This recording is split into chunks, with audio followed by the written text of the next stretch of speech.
This is a patron-only private session with Attachai Fairtex. That's Attachai in the blue. It's one of his old fights. He's fighting against Anawat Kusumrit. And Attachai is a legend. He was 2-time Lumpini champion and Thailand champion, but his timing and just skill is amazing. He's a very tricky fighter. This is his new gym in Bangkok. It has this lake on the end of it, and these kind of bungalows where you can have lunch and sit and relax. His gym is just insanely beautiful, and being in the middle of Bangkok, it's like you've been beamed to another planet or something. It's very cool. This was my first time meeting him, and I came to have this private with him, and I didn't really know how he was going to teach me what he's amazing at, which is timing and faking and things like this. It's really hard to teach because it is a skill, but it's not like a particular technique. But he's actually really brilliant at it, and he uses sparring and progression to teach timing and faking. So what I mean by that is that he just has you moving and trying to hit him, but he'll create games, like particular goals that you're trying to do. So he'll take your hands away, so it's only kicking, or he'll have you stay really, really close and not even touch each other, but just fake a lot. So just pay attention to how he's teaching, like what the games are. And by seeing what the games are, you can see how to train it with your friends, even in your gym. So here we're allowed to use everything. And just in the way that he postures himself in his trickiness, I don't cover distance to tag him, but I'm just supposed to be tagging him. So I'm trying, but just that stuff that he's doing right there, it gets in your head, it freezes you up. But he's really great in that he just has it keep going, so you're forced to relax into it or just keep getting more tense and feel how that doesn't work.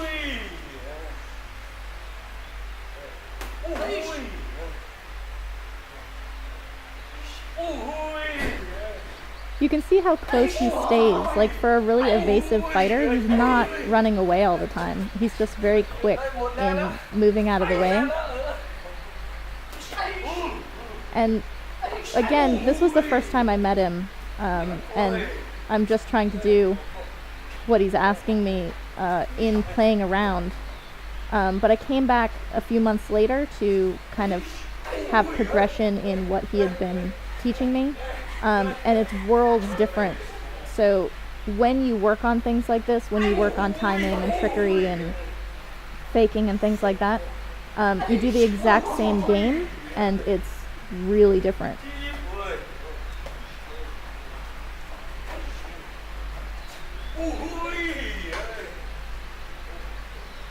So here he mostly is just baiting me into moving forward a lot. And I'm just trying to kind of throw whatever I can to just touch him. I'm not really thinking a lot about openings or making openings or even faking. And so he's kind of getting a read on me at this point. And if I were less stressed about my own thing, I would be able to imitate what he's doing, like see what he's doing and kind of mirror it a little bit, which there I kind of did.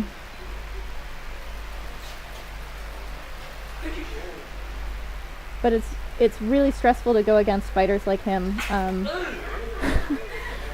Tak is a little bit like him in Pattaya. Ramba is like him in that it's just very easy to get more and more stressed in the process, whereas you really just need to get more and more relaxed for success. Here he's showing how to use the ropes. And he's not verbally teaching me anything, he's not breaking it down, but if you watch him and you see everything that he's doing, and if I were less stressed and paying attention to what he's doing, I could pick up on it as well. It's like stealing things from your opponents. He uses his hands to fake in a really interesting way. He'll pop them open, and it totally makes you kind of turtle up. That's a legend thing, that leg hook. men of a certain age, like anyone over 40, is amazingly good at that leg hook. There he is pretending to see something to distract me.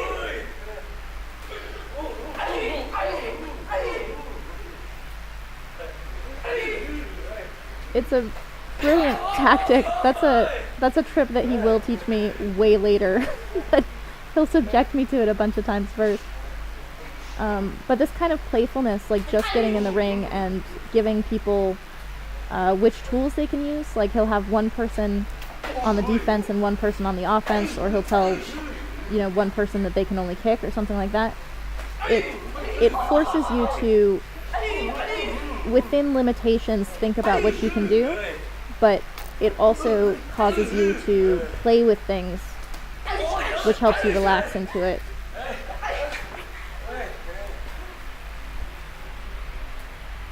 This is how a lot of Thai kids grow up, playing with each other, like hours every day, just kind of playing. And it's not just for young kids. You'll see seasoned fighters doing it as well. You can see my frustration there.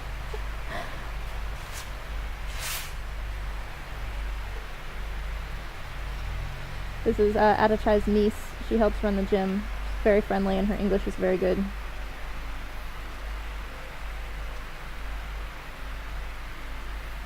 The space is really nice in this gym. It's very open.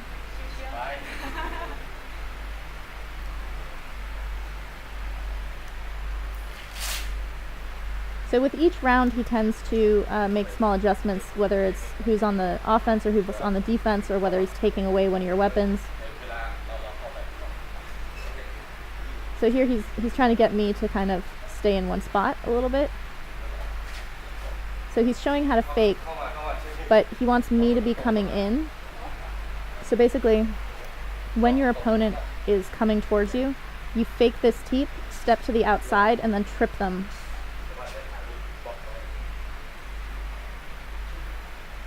Kem taught me something similar where he throws the elbow off of the faked teep.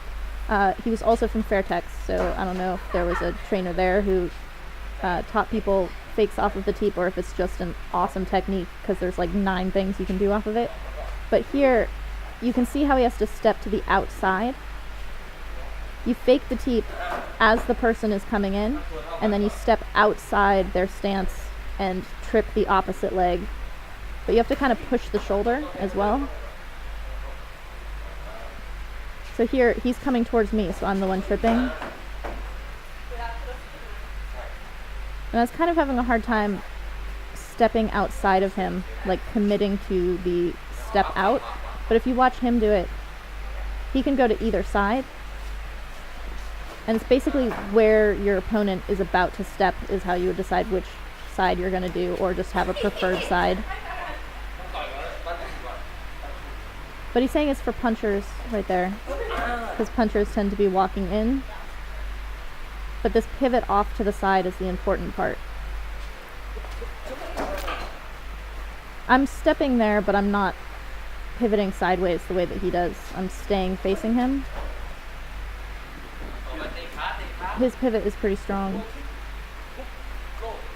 And then here he's showing how to set up a low kick with the hook. But he doesn't actually want you stepping on the hook itself, but he wants you to jump across on the leg kick. I kind of hop in one place, but again, you'd want to go outside the stance on that to really land power. See how he stays squared up on that hook instead of stepping in? It's basically just to like plant your opponent. The hook is not a power hook, it's just a distraction. And then to do the other side, you throw the right cross, and then you can throw the left leg. I really like that one.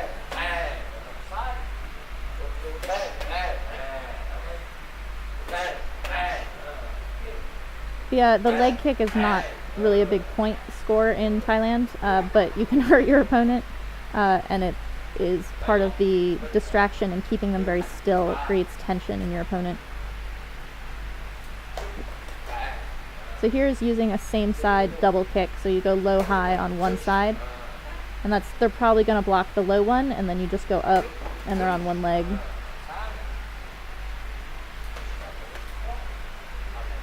So I think that he could feel how tense I was in the game that we were playing, and so he stopped to kind of give me some techniques, just some things to focus on to kind of relax me. Which is a good way to kind of introduce things for yourself when you're messing around, is like get a technique that you're gonna be working on and then put it in the context of just playing around with it so that it's not a drill anymore.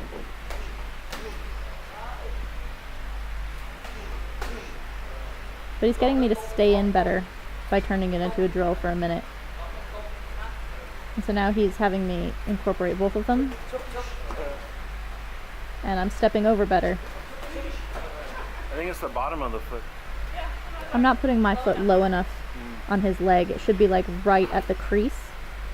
You're basically stepping on their foot. You're just right where the shin meets the ankle.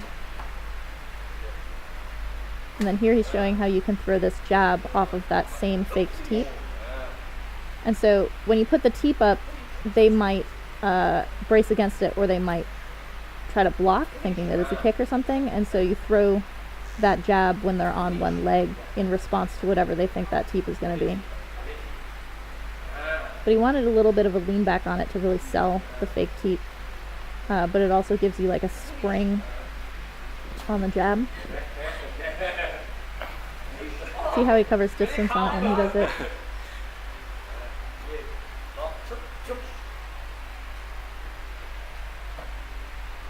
See how he leans back on it?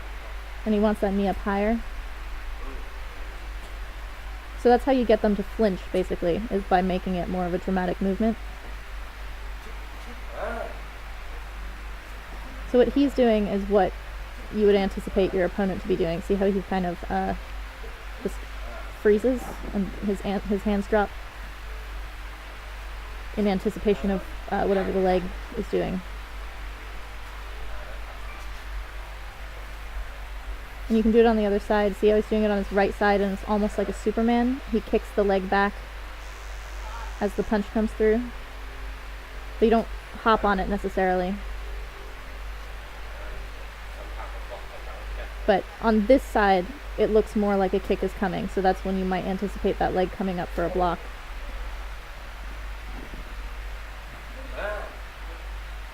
And so now I'm just messing around with both sides.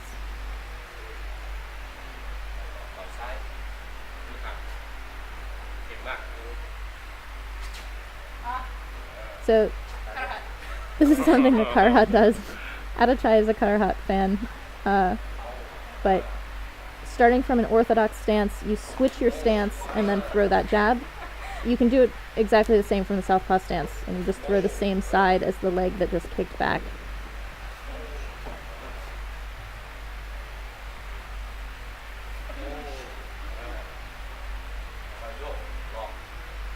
So he wants it to be kind of like a fake.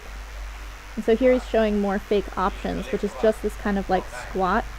And it looks like you're gonna throw a kick or something. But see how he's just doing it over and over again? So that anything he throws out of that is kind of hidden in a little string of fakes. Look at his hands and his knees. Like how he does that fake. There are multiple layers to where the eye might be distracted.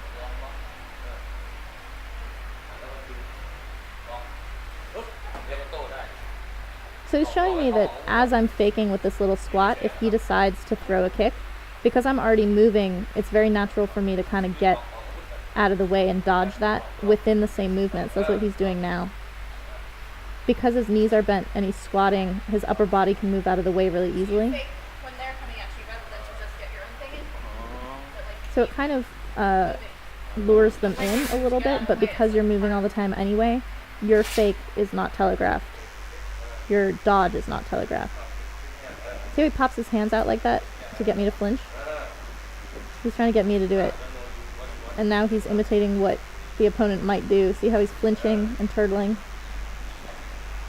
He's trying to get me to read how he's responding to my fakes. And I'm totally like, how do you fake? So I'm lost in trying to figure out how to fake instead of trying to manipulate him through my fakes. But that takes time, that's why you mess with it.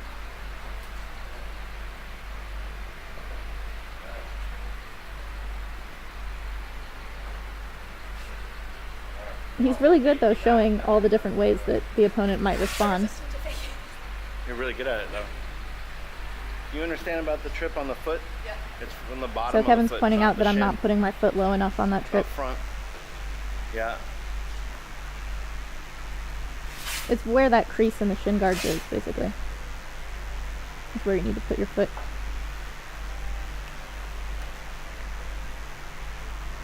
I think that's the Amy Perney trip.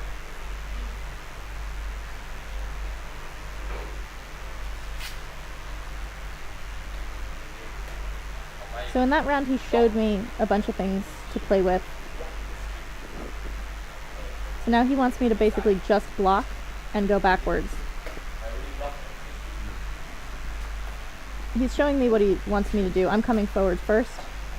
But see how he's just staying out of the way? Like he's not really countering me back. He's just interrupting me and blocking.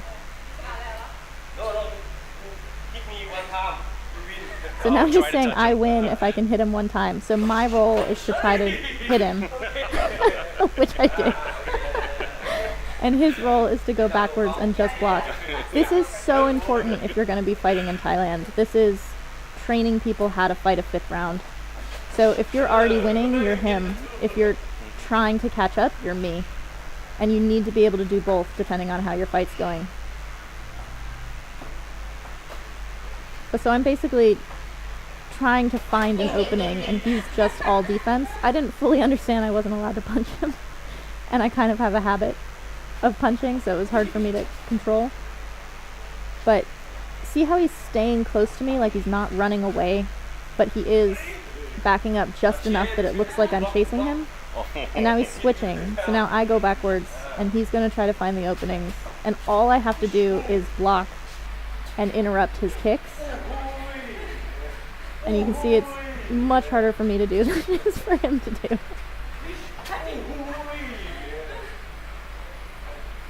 But see how I come forward there? That's not the drill. Like, he should be the only one coming forward. He's like, don't kick, don't kick. In the last round, when you're already winning, if you try to kick back or if you start taking steps forward, you can totally change how the fight's being read. So this is a really, really good drill. And you can see I'm not used to it yet. In fights, I've had problems with this where I come forward when I really shouldn't be, just out of habit. So I basically should be keeping the distance I want at all times, but not more than that. And then just keeping his legs and blocking.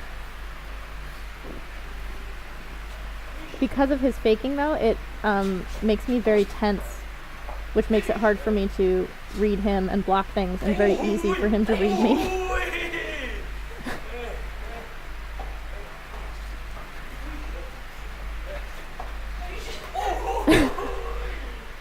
It's a huge difference in experience and skill in this particular type of exercise, but it's still, as long as you can put time into it, you will get better at it from both sides, whether your problem is needing to be able to chase or needing to be able to be chased.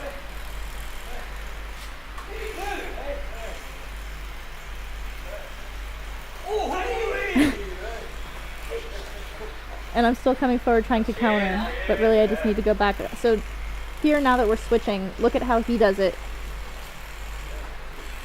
As the defender in the last round, look at how he only takes as much space as is needed to keep me looking really desperate.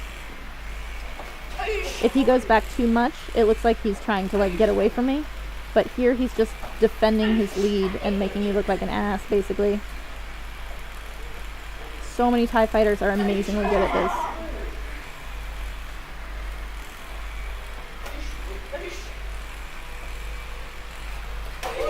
And he's using faking as a defense, which not a lot of people in the West do. Faking is only to try to get in on the offense. But faking for the defense is a really interesting thing to learn and use.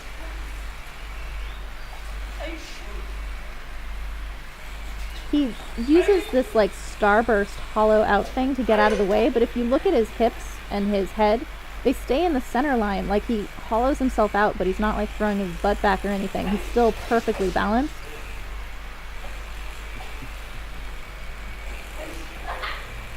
It's so frustrating, but it's a game, so play with it.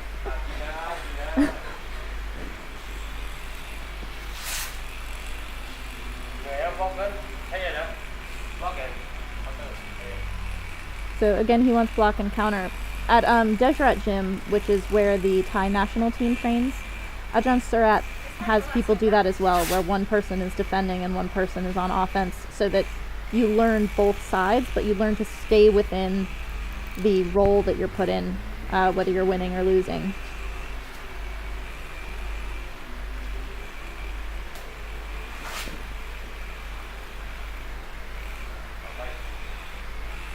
Alright, so now it's the same concept where one person is on defense and the other is on offense, but he wants me to use the rope. It's really difficult to learn to kind of read how you use the ropes. A lot of Thais are really, really good at it, and they do this like Jedi mind trick where they put themselves in the ropes and you don't come in. You can see how I kind of move around everywhere and feel a little bit more caught in the ropes than is ideal. But I am using the spring of it a little bit. He's landing most of it when I'm off of the ropes. He's making fun of me for not doing it right, but when we switch, you'll see how that roll should be done. But he's doing really well just following me down all the time. Alright, so here's how a ring genius actually uses the ropes. See how he's just moving a little bit? He's not going from rope to rope the way I was. It reads more as that I have to catch him and he can go anywhere he wants, rather than that he's like running from me.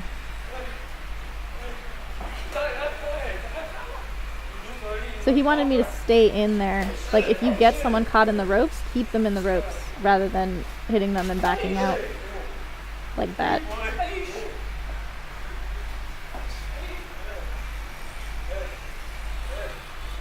It turns these games into chess in that you have to kind of anticipate where someone's going to move, rather than just having in your mind, like, I have to touch you kind of thing. That anticipation of movement, and when someone's back is on the rope, knowing the only direction they can go in if you're standing at a certain angle, it just takes experience. But this is how you get that experience, unless you're going to fight like 800 times. Attachai has like 200 fights and only 15 losses. He's one of the top best winning record fighters. You can see how frustrating he is.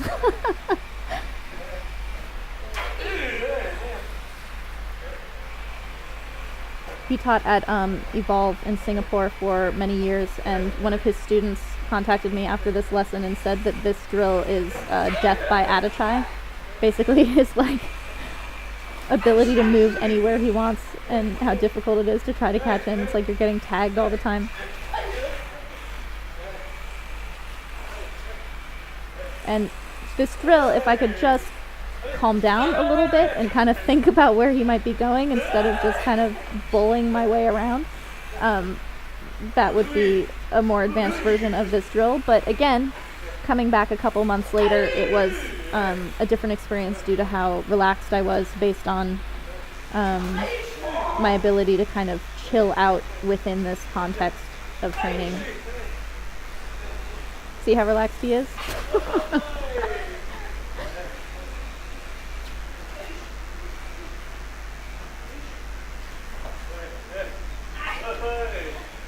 And this is something that I never could have anticipated when I came to train with him, that all of this playing around is literally teaching timing and faking. Here, I'm trying to explain to him that I don't understand how to use the ropes. He thought I didn't understand the drill, which I do. I just don't understand how to use the ropes strategically, like I don't have a feel for it. And he's like, yeah, that's what the drill's for.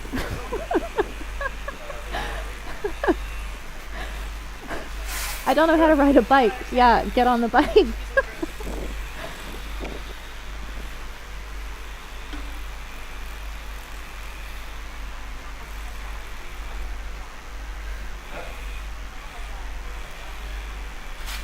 he's really good in, by keeping everything kind of at this pace and very light, you're kind of learning muscle memory before you learn how to chill out. So if you just keep doing it gradually, you'll relax a little bit more and get more out of it. Like here, he's telling me to just stay in one spot and use all of these fakes. He doesn't want me to actually make contact with him. Just keep faking. It's like you're both standing on a square of carpet together and like staying in range. You'll see so many Westerners when they're trying to fake, they fake out of range, which kind of doesn't do anything. It's like doing head movement when you're 5 feet away from your opponent. Learning how to fake in range like this is really great because, one, it teaches you to read what your opponent's responses are without having to have that contact with all of the actual consequence of what you're doing. But it also teaches you to stay in when they're throwing things at you because you're not actually being punished for it. So it's kind of like the baby bear version of learning how to fake and make openings in this process without dancing around too much. I'm not supposed to be hitting him here, and I made contact with him, so he just said all the judges had to take 1 point away from me.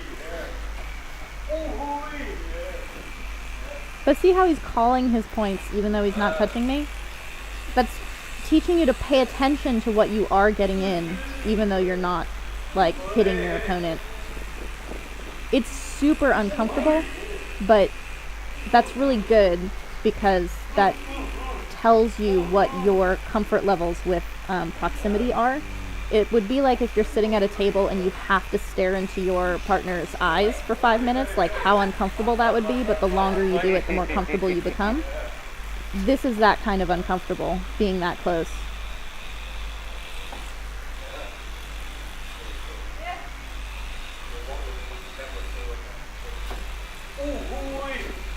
But see how he's just moving his legs backward or forward? He's not like bringing his whole body in and out of range. He's staying in range the whole time and just using movements as distractions.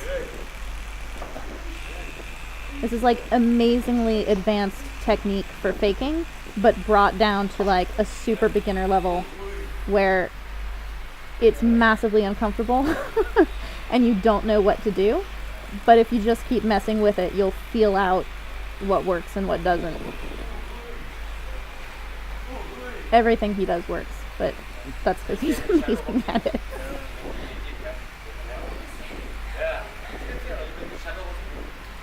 So he's saying it's the same as when you're shadow boxing, right? He's just picturing someone in front of him and throwing whatever he wants and kind of maybe picturing what they're throwing back at him. He's like, it's exactly the same, you just literally have someone standing in front of you. And look at how much it changed the things that I'm throwing. All of a sudden I'm trying all this stuff because he told me it's like shadow boxing. So think of it like shadow boxing, but with someone literally in front of you. You see how he's just moving his body around to fake and get me to do things or to get me to flinch, hiding what he's trying to do, that little pop out with his hands. He's crazy. He's amazing.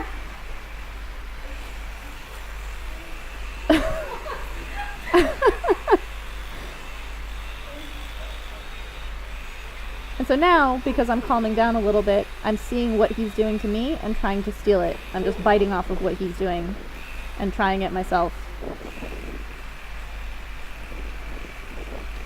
And this is something that's interesting to take note while you're watching this. I don't fake. Like, I am so resistant to faking. I think of myself as not someone who can fake. I don't like doing it. And yet I totally just did that drill with tons of variety in what I was trying to throw. So one, stop telling yourself you don't know how to fake if you think you don't know how to fake. But two, it's just throw as many things as you can to feel out what's natural to you and what's not. Like, Attachai didn't learn 5 different fakes. Like, he developed 20 different fakes off of what worked for him and what he was messing with. He's saying if you get tagged in the leg, it's not a point, so don't worry about it. If you kick me in the body, sure. But if someone is like throwing kicks at your leg, don't worry, it's not a point. Just don't respond to it and like use it to take up space or get in or whatever.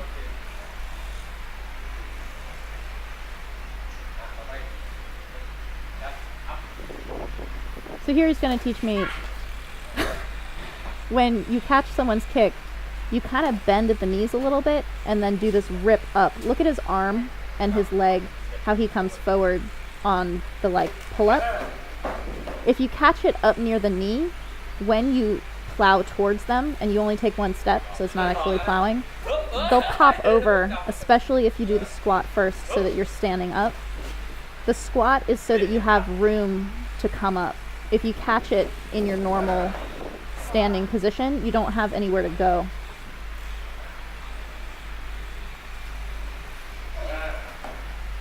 So he's falling over a little easier than he probably would. But it is in response to me being, me putting him off balance. Yodkun Pon teaches something similar for a head kick where you like catch it in a squat and then you can stand up to knock someone over. Look at him do it though.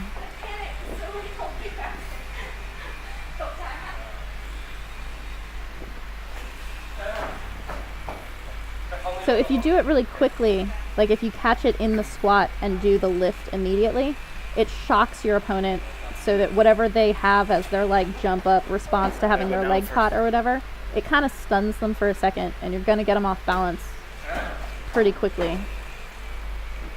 Like that was not him faking going off balance, whereas that's him falling easily. So there I bent with my butt instead of bending with my knees. He told me to go drink water because he's done being thrown around. It was very funny. He's a very generous teacher though, and I think that all of his experience in Singapore with beginner students has made him able to teach advanced things at a beginner level. He's very comfortable with kind of any range of ability, and he's very good at breaking things down. So here we're working on clinch, and he's telling me that as a female fighter, he doesn't like clinch. So this is his tactic, using his shoulders to basically just snuff the grab all the time to stay out of the clinch as much as he can. So he's trying to get me to do it, and this is not the first time I've been taught this, but I'm super uncomfortable doing it just because I don't drill it enough.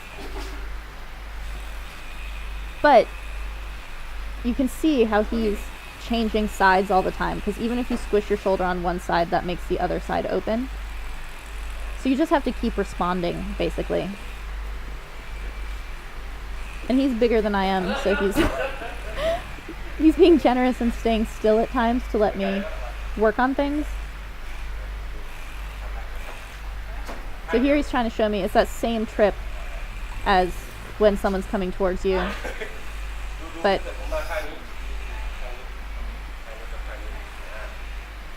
so he's showing me how I have to use the step over.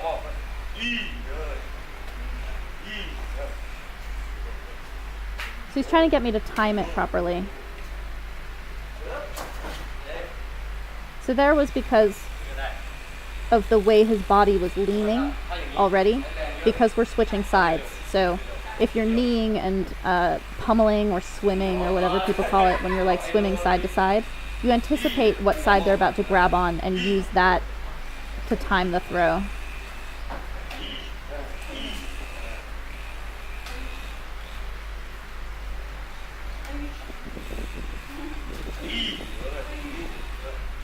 So if you just watch him, you can see how he's kind of simplifying or letting me climb on him a little bit in order to give me the pressure, but let me work things out. And he can just do that whenever he wants. I'm leaning on him. That's why he was able to do that.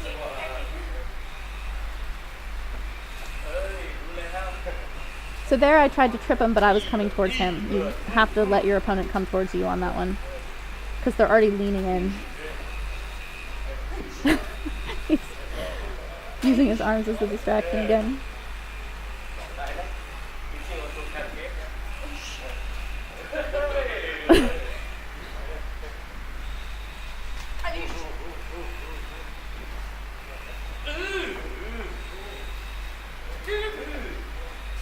So I'm taking a little bit more space with him now, because I was getting kind of stuck in trying to swim with him, and you'll see me do this like shove off, which he actually kind of likes. But now I'm using his technique a little bit because I'm trying to keep distance, because he wants to stay out of the clinch. So by me keeping that distance and kind of trying to keep him off of my shoulders and neck, that works for what he's trying to show.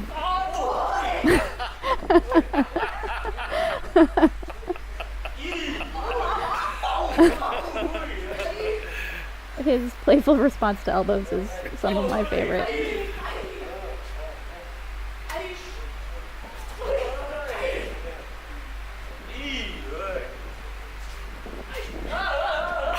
So you can watch him for how he uses timing in the clinch, because he's staying more still than I am. I'm trying to throw all of these different things, like trying to get better angles and trying to get a lock on him, but he's bigger and very swimmy.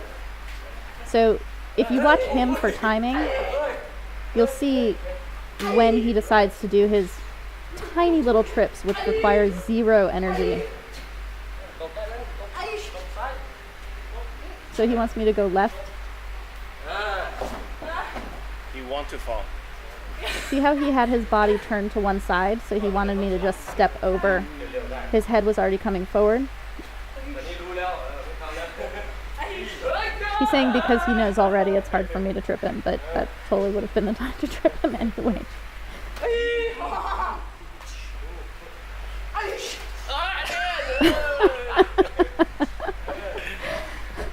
As I get more tired, I'm leaning in more, and that trip becomes more and more available to him. So see how I'm like leaning to one side because I'm trying to get up around his neck? That's what makes that trip ever more easy. Maybe learn it. Learn it. Sylvie, learn it.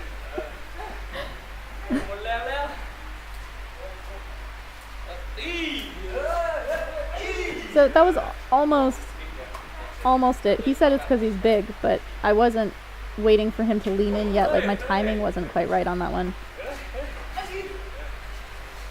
So he's doing these big grabs to give me the opportunity to take control of the insides of his arms.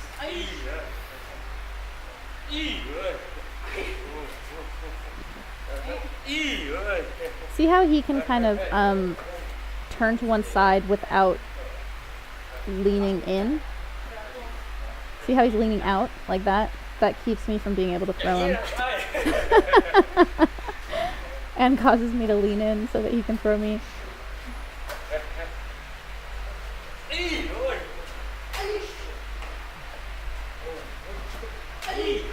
See how I keep leaning to that right side?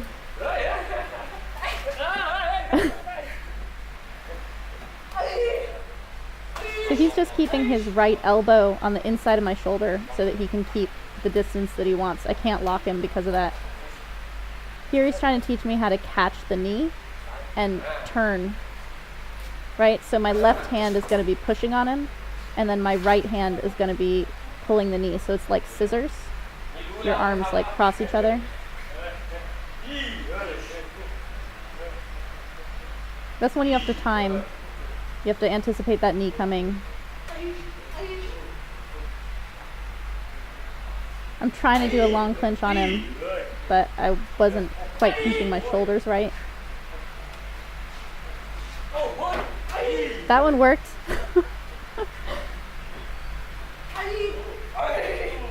A lot of clinching, and especially those trips that he was just teaching me, you have to get used to the feel of things. Like you just have to do it for, hours to feel where that weight is.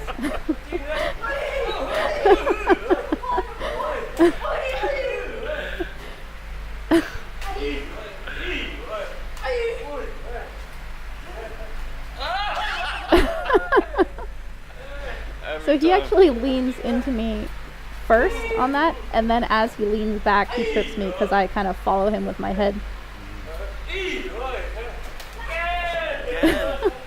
Want your feet to come together, maybe. My feet are coming together because I'm trying so hard to grab his neck. I need to keep a wider stance. You can't really trip someone as easily with a wide stance.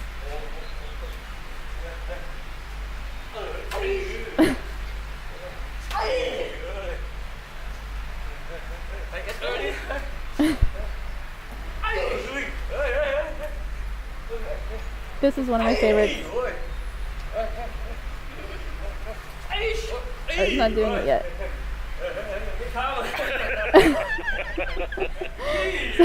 So I'm nervous to knee him because I can feel that he's waiting to throw me.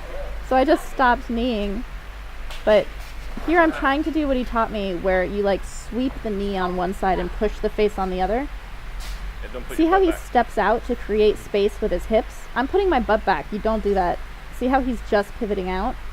The reason I can't do it is because I keep putting my butt back in the process of trying to clear his knee. See how his foot's getting caught on my leg? Because I'm putting my butt back but not my leg. He switches his stance completely. It's this beautiful pivot back. And that isn't that. So it doesn't work. I can do it in shadow, but when I'm trying to deal with his knee, I can't do it.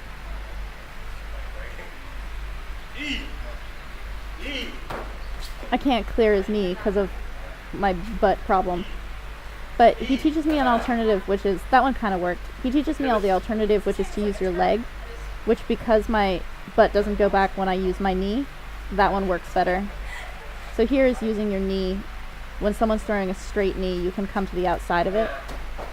And it's the exact same thing, you're just using your leg instead of the hand.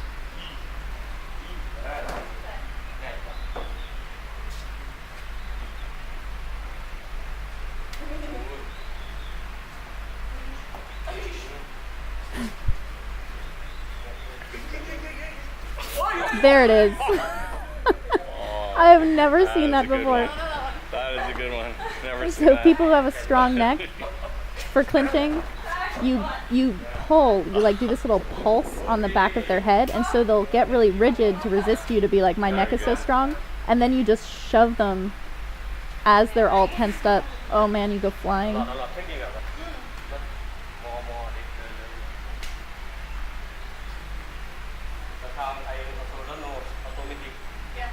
So he's saying that you learn these techniques, but you just have to keep drilling them and then they become automatic. Like they shouldn't be things you're thinking too hard about. So this is like 2 months later. Same trick. Pretending to look at something behind me. But my relaxation and ability to play with him is so different from our first session.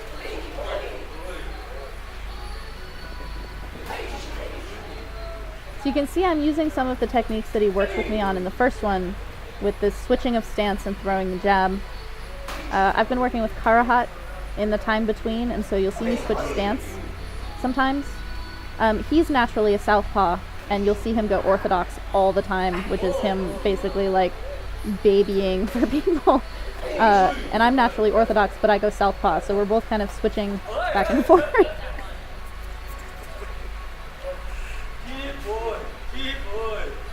But I'm staying in much better than I was in our first session, which allows for this kind of fluidity in moving in and out without actually jumping in and out. But again, this game of like, can you touch me? With someone like Attachai who can totally stay away from you. You basically just have to throw everything and see what works. But staying in close is giving me way more success than trying to like work my way in all the time. Work your way in once and then stay in as best you can.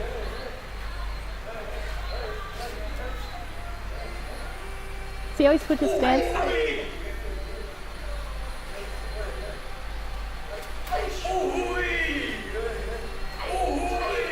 And so again, this session is not completely like other sessions for the library, and that it's mostly just using sparring with different parameters and different rules to teach timing and faking and things like that.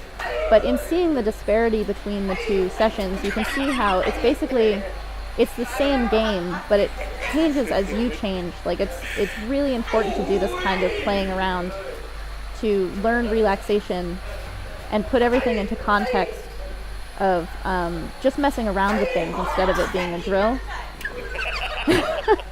I used his own technique against him.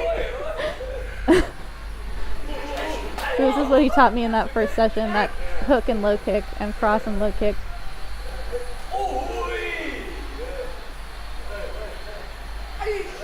And my responses are very different in this one, so even though he's landing points on me, you just kind of ignore it and get it back as best you can, but it's not a like, damn, you got a point on me and starting over kind of thing.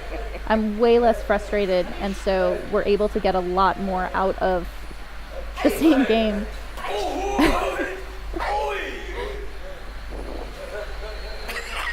I had so much fun messing around with him the second time. It's totally exhausting, but you get to try everything. It's what I was saying in the first session about how if I could just calm down, I would be able to anticipate what he's doing and kind of get more out of the process. I'm so much more relaxed in this part. And he's still tripping me, and he's still winning like 90% of the time. But that's not the point. He's a very valuable teacher in that sense. Like, his gym is a really amazing place for people to be training and learning, kind of at all levels. Him just come in with his hip in.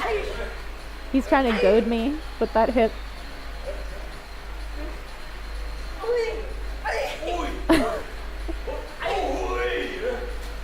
I got caught on his foot.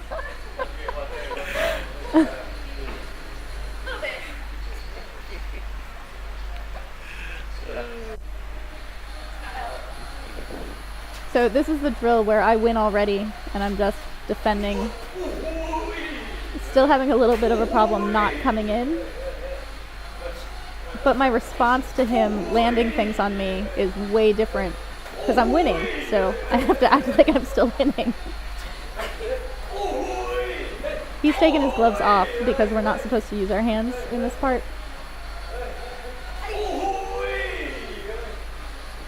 And you can see I'm not, in terms of skill, better at this process over the 2 months, but my attitude is so much better that I'm going to be able to get a lot more out of this process. He's still baiting me into following him though, which would totally reverse this round. I need to keep going backward.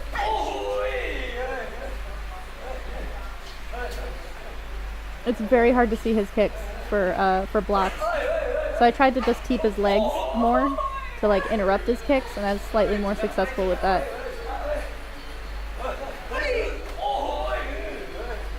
But still acting like I'm winning even though he's landed like 800 points on me already.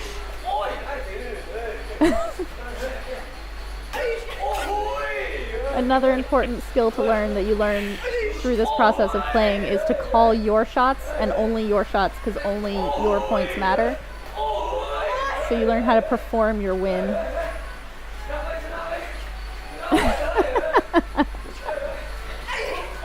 See how he's just dancing around with his feet? You can totally teep someone, but he just takes the teep and kicks me back. It's not his first rodeo. He knows what he's doing. His dancing around actually is making me more still, which makes it harder for me. Now we're switching. Look at how he does not stay still when he's on the defense. Oh, that's terrible. Yeah. He kind of, well, he's way more still than you would think. But he's still got these tiny little, like, always ready to move. So relaxed.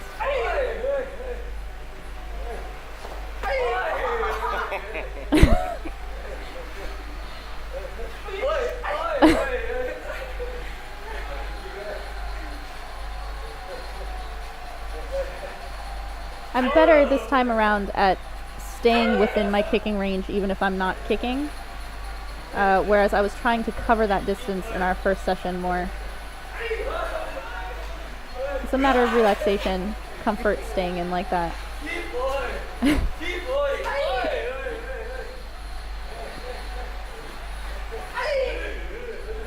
And again, just watching him and his like micro movements and kind of how he takes space and where he takes space in the ring is really instructive.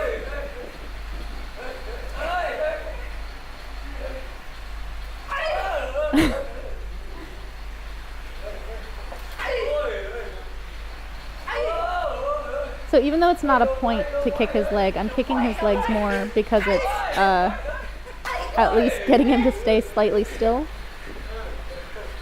If I double kicked, I would have more success. It's easy to block one. Maybe 2 kicks. So Kevin's telling me now, 2 kicks. Not 1 kick. That second one gets in.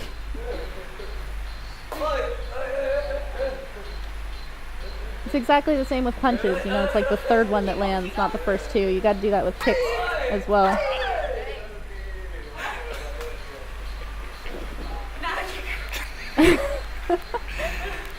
I'm not a kicker, so these drills are really hard for me, but they're really, really good.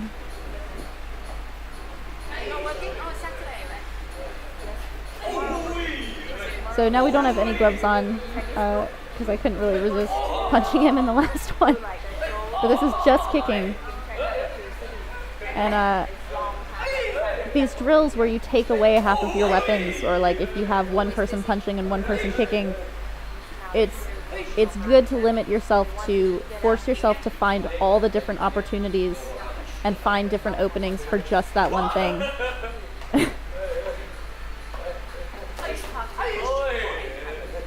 Double kick a little bit more successful.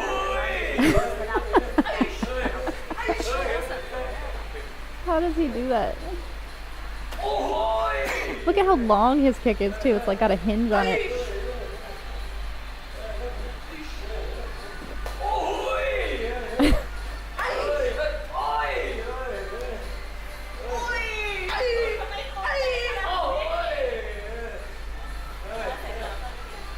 So I'm definitely trying more things and moving to different angles and being okay with the fact that he's tagging me over and over again, which ultimately is actually giving me greater access to my own kicks.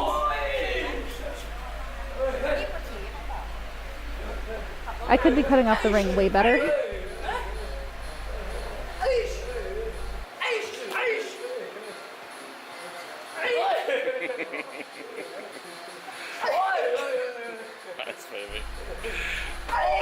So here I'm literally just throwing everything, because if nothing's working, just throw everything.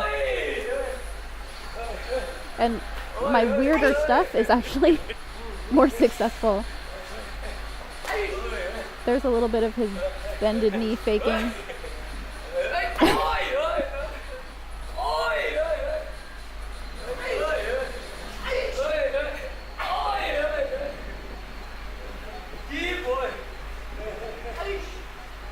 But just not being stressed is allowing way more access to different options.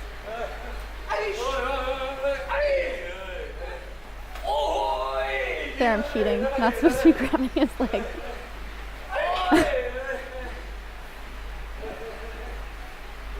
This is something he taught me in our first session, which is this squat down and then like a head kick, like jump in the air and kick.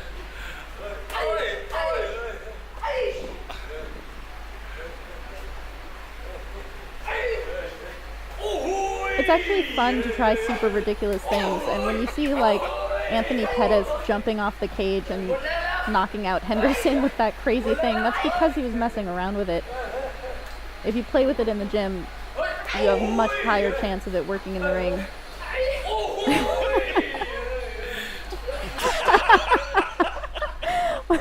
When Bugs Bunny attack. Kevin calls it my Bugs Bunny attack, which when I did it, it felt way more badass than when I watched it in the video later.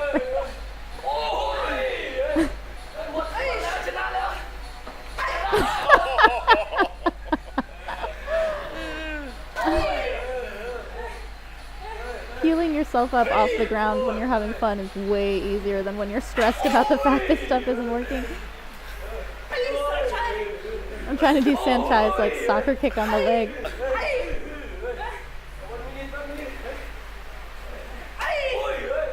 My work with Karahat has made me much better at going backwards, which actually has made me much better at playing with Attachai.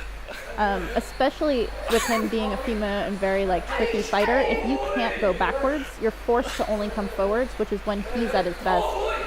That's something I learned from Krutak in Katia, is that by forcing your opponent to come forward and you're just countering, it makes your job so much easier. So in our play here, me going backwards sometimes gives me at least a chance to do something. Was that drunken boxing? That was amazing. Kevin called it drunken boxing, Emma called it blind boxing. Showing how skillful I was and all of those things I was trying.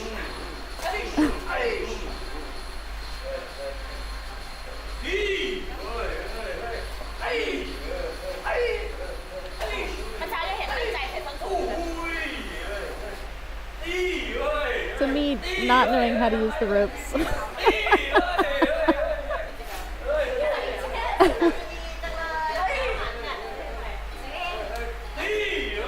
But even though there's a lot of repetition in what we're doing and what we're throwing, there's each time we start a new round, even though it's not very different limitations or rules, you'll see a progression. Like, you'll see different things being worked out and tried.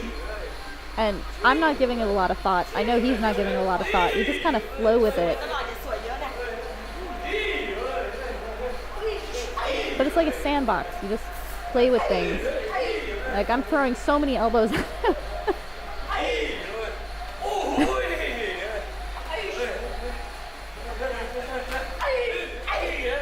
And here, even though we don't have gloves on, I decided to throw some punches anyway, because it's really my only option in some of these movements. So he's stalking me a little bit more now, which allows me at least a little bit of options. I'm going after his legs, which at least force him to post a little bit. So he's telling me that I'm out of energy. Which probably means he's out of energy, but it's because I'm going slow.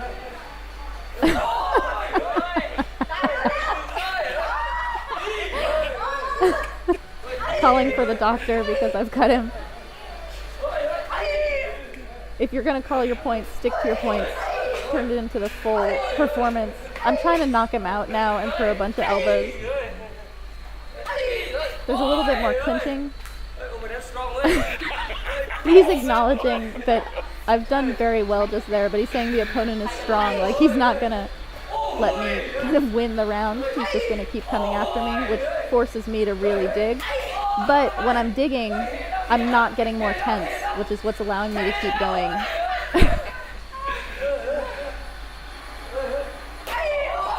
Being able to relax while going backwards is the only way that I can keep doing this. And I can't quite turn him. Again, I'm moving over to that one side way too much, and he's not tripping me because he's being really nice. Here, now he's starting to just put his hands in my face. I just have to go backwards and kick him.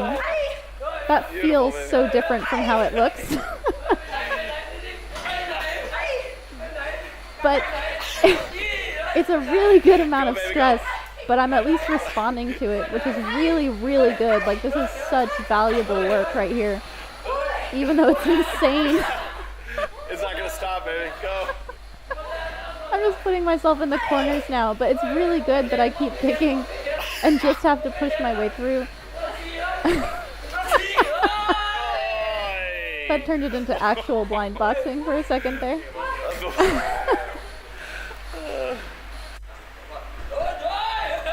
So now we can spar with everything.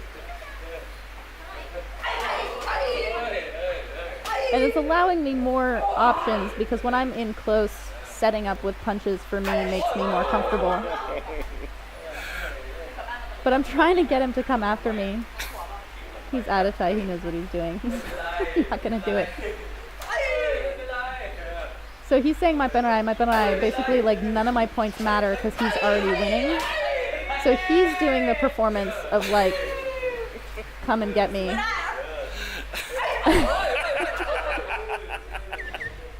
See how he's keeping the distance, but he's not actually hitting me when he comes forward?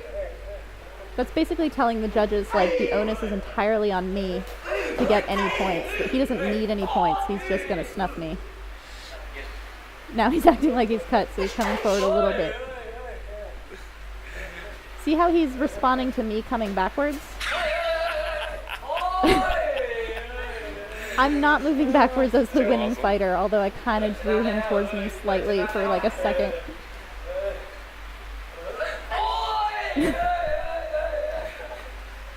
So I need to stock him down and land the points that he's landing, but he's just getting a greater lead as he goes.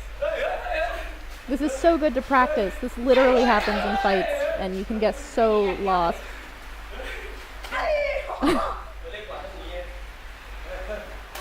So I basically have to act like all of my points are the best points ever scored.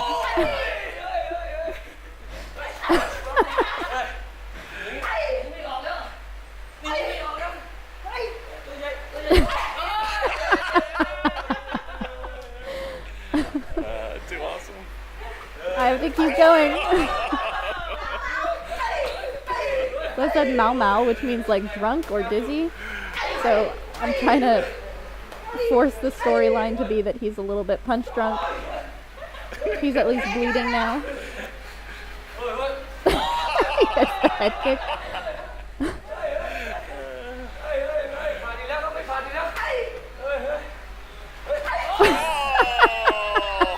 On the body punch. This is totally training so many layers of skill and strategy and attitude, like all at once. It's so valuable and fun.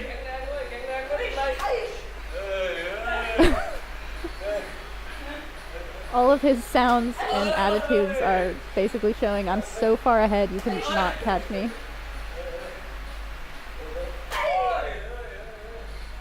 So now I'm trying to steal it. Trying to get him to follow me a little bit and he won't do it. He's asking me, are you totally out of energy or are you just done?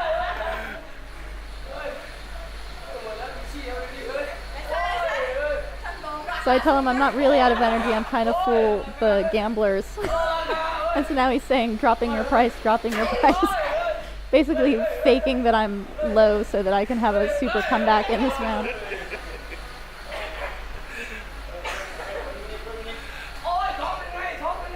So this is training skills both inside the ring and manipulating outside the ring with the gamblers.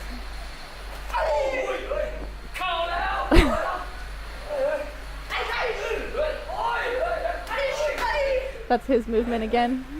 Hook and low kick.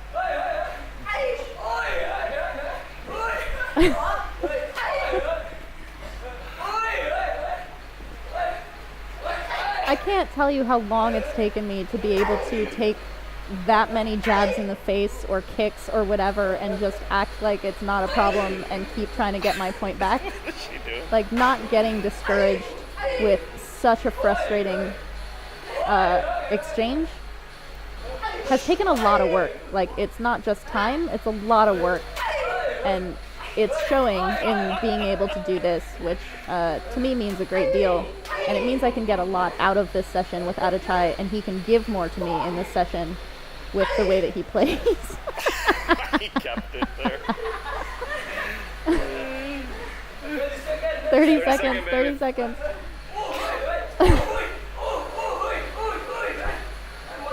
So this is why you never stop in a fight, this last 30 seconds. So even though I'm so far behind, like there's no way I could possibly win this fight, and he's knocking me down like every 20 seconds at will, you don't stop. You just throw anything you can. Because that might happen. And even though that does not make up for all of the points you scored, like on a calculator, if you act like that won the fight, yeah, he threw his glove down. Acting like he lost the fight. Before. I don't think I ever have thrown that punch. I've never thrown that punch in my life. So I had forgotten how to do his trip, so I asked him at the end, and he was reminding me that it's when the opponent is coming forward. So I had forgotten, and he's showing me that it's when your opponent is kind of pushing towards you. I try to do it when standing still, but it's when someone's Yeah, I was trying to do it while standing still, and it doesn't go. So as he's coming forward, he can kind of get tangled in his own feet, and his weight is coming forward, so that's why I can turn him so well. See how he's turtling? He's like, if you punch someone first and get them to turtle, like that, then it's super easy. Yeah.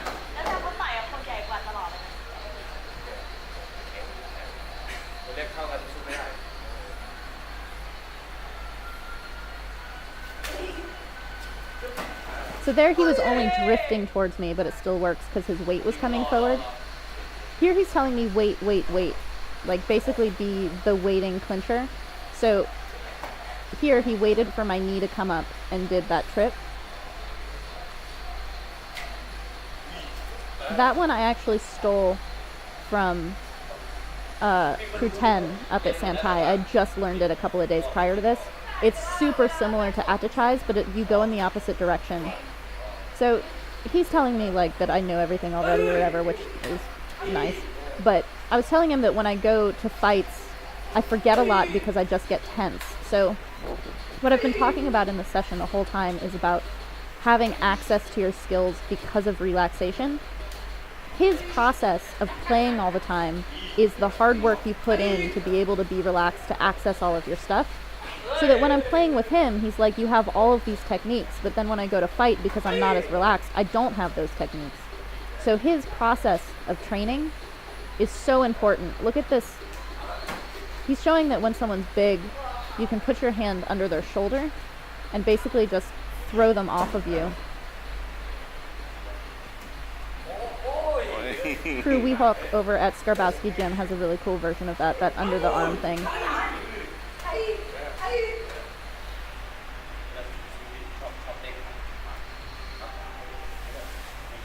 So here he's telling me not to jump on knees because when your foot comes off the ground, someone just barely taps your leg and you're gonna flip, basically. Because he's this timing fighter, he loves when people jump in the air because he can just do that tiny tap and throw them on the ground. He's a very different fighter from me. Because I'm a small fighter, I've been told that jump on the knee is really important because it emphasizes the power and balance of your knee. So you basically have to choose whether the opponent you're facing, it's risky for you to do that jump or not. But one's not wrong. They're both right. You just have to make decisions. You're just putting his hand in my face again.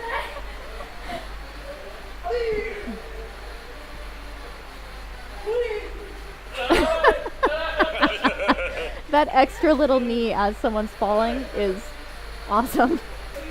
It's not a foul because they're on their way down. You can't throw it when they're already on the ground. But it's a great dominance point. So I'm trying to come around to the left side of him and kind of use a push instead of a pull on that side. And he's big, so it's hard, but he's allowing me different angles. When I tried to switch, he basically went under my arm and just used his body weight to shove me in the direction I was already going. I love this thing that he shows me. So you basically shuffle your feet to get your opponent to be like, oh my god, he's gonna knee, he's gonna do something. And so I get really still, and that's when you pull. So I keep my feet too close together. When you watch when he does it, he gets this really wide stance. It's really beautiful.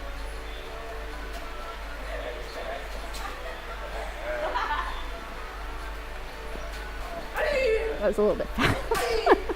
I didn't really commit to the little shuffle step there.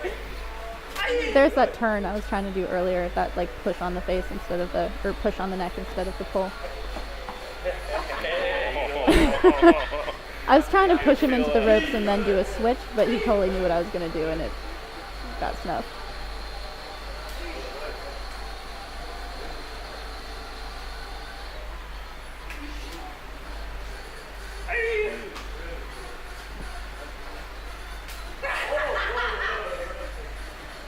This is allowing a little bit more messing around, throwing a bit of elbows and kind of fakes and things into the clinch instead of just locking.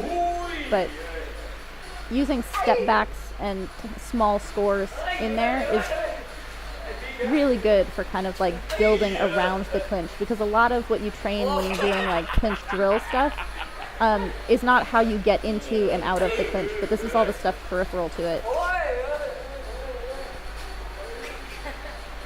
Here I was trying to do a break that I had learned from Crew 10 earlier and it wasn't working. I'm doing it wrong. But Attachai shows me what he wants me to do, and it's actually what my trainer, Crew Nu, does, which is you basically snuff it and wait for the ref to come break it. but I call it the bottle opener. So you put your shin up on their leg so that they can't knee you, and then you control their hips with one of your hands, and you can kind of like bring your elbow in to create more space. This one's really cool though. He creates a little bit of distance, and then he basically puts his palms on either side of your rib cage, and just like turning a pillar, you just like snap them to the side and off balance them. I loved it. He has like 100 stitches from this session already.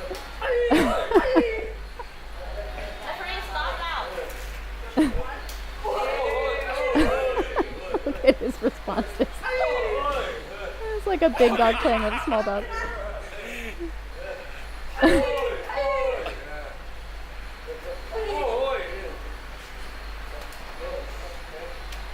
Farrah's trying to do that turn. He's controlling me better though.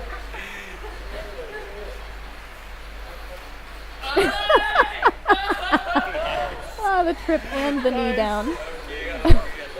He's so awesome.